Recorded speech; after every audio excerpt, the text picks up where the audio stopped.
আসসালামু আলাইকুম রহমতুল্লাহ বরকাতুহু। জি সম্মানিত দেশবাসী, আমার নানা বলতেন যে ছাগল দিয়া যদি কৃষক হাল চাষ করতে পারতো তাহলে গরু কিন্তু না।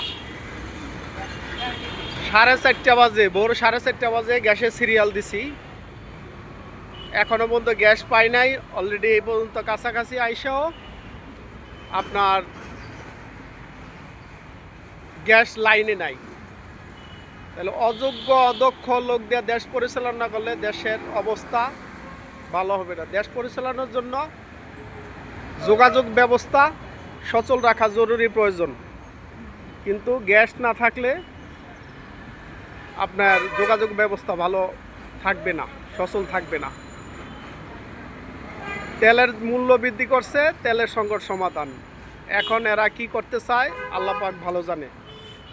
আমার অন্তরস্থল থেকে দোয়া করি মহান আল্লাহ তাআলা যেন আমাকে সহ বাংলাদেশের টপ টু বটম সবাইকে সহিবুজ দান করেন, হেদায়েত দান করেন এবং খাঁটি দেশপ্রেমিক বানায় দেন। যাদের তকদিরে দেশপ্রেমিক হওয়ার তৌফিক নাই তাদেরকে সপরিবারে সমূলে ধ্বংস করে দেন। আমিন সুম্মা আমিন।